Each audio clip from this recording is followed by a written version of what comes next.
Today we discuss about radiation protection, dose limitation, and limitation of work on public.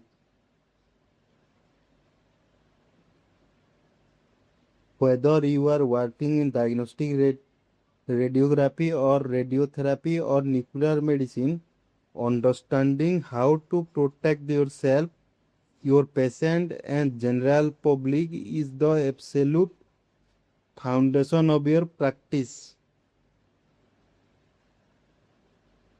Then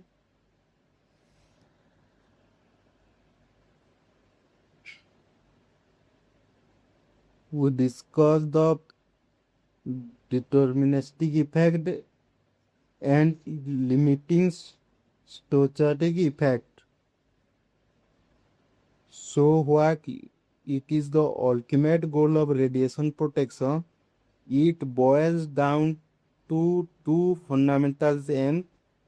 First, we must prevent deterministic effect.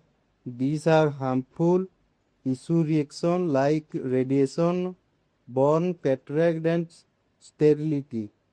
We know exactly what does the calculus do, so by keeping our exposure strict below those known threshold, we guarantee they don't happen. Second, we must limit stochastic effect. Think of stochastic effect like cancer or genetic mutation as a game of chance. There is no non-safe threshold. Even a tiny dose carry a tiny risk. So our goal here is to reduce the probability of this effect to an absolute minimum, keeping the risks at the acceptable level compared to the benefit. ICRP core principle, which is justification, optimization, and dose limit. To achieve these two aims, the international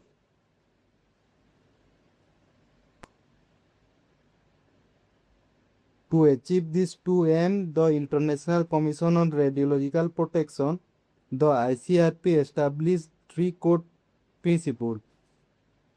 You will use this every single day.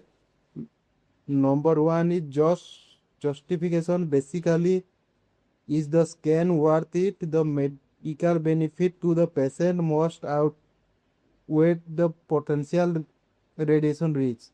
Number two is optimization, better known as ALARA, as low as reasonably achievable.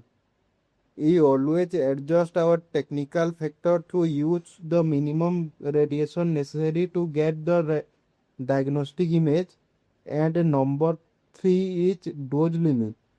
For occupational workers and the public, there are hard legal caps on how much radiation they can receive. Let's look how we enforce this. Then time, distance, and shielding.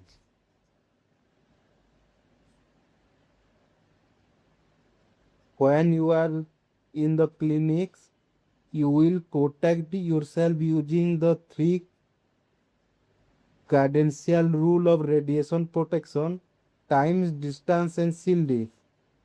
First, time. Minimize the time you spend near the radiation source. Exposure is communicated. Second, distance. Maximum your distance from the source. Remember your inverse square law. If you double your distance from X-ray tube, your exposure drop it to just 1/4 of what it was. And third, shielding. Always use appropriate barriers, lead aprons, thyroid shield, and structural lead line.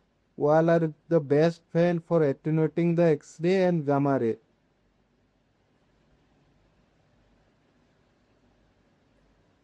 Occupational dose limit. Now let's take hard number. As radiation worker, you are permitted a certain occupational dose limit for your whole body. The effective dose limit is 20 millisievert per year, average over 5 consecutive years. Note that in a single year you can exceed 30 millisievert according to AERB guideline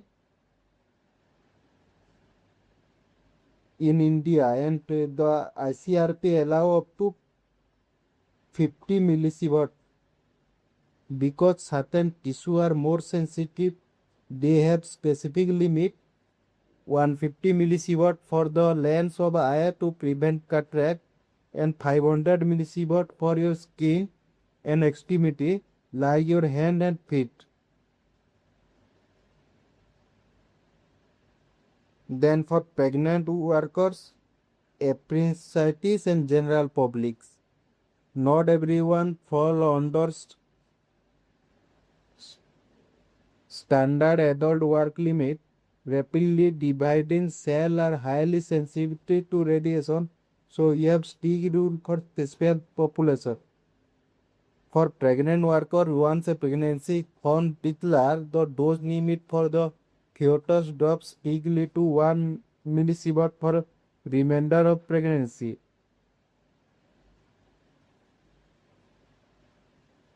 For student and apprentices between 16 to 18-year-old who are training in clinical environment, the annual effective dose is capped at 6 millisievert. And the general public, which include children, the earlier and hospital visitors, the limit is very strict, just 1 millisievert per calendar year.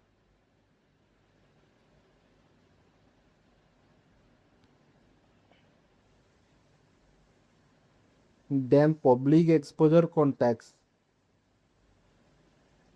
To put that public limit of 1 millisievert per year into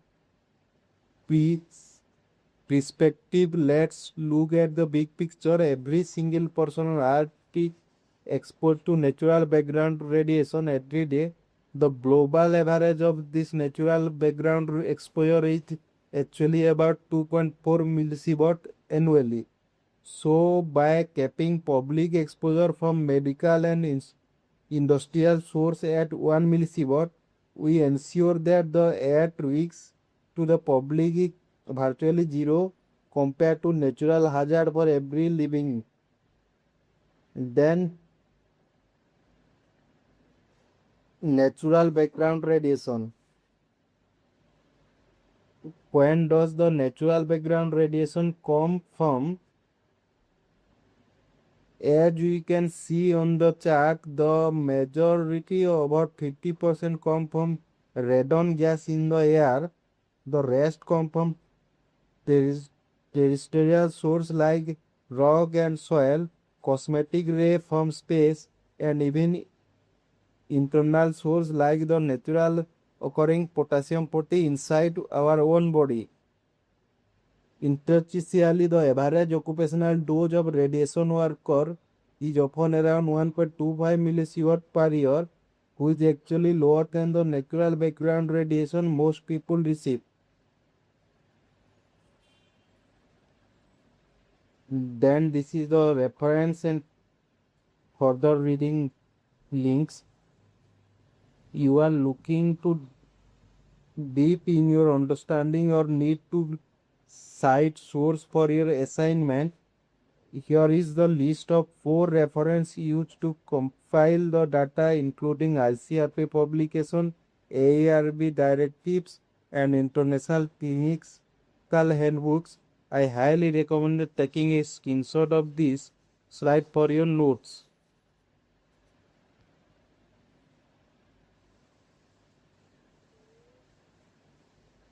And the bring us to the end of our tutorials on radiation protection and dose limits. Thank you for watching. Radiation safety is a culture and it starts with you. If you have any question about deterministic and stochastic effect or need classification on ARB limits, drop a comment down below.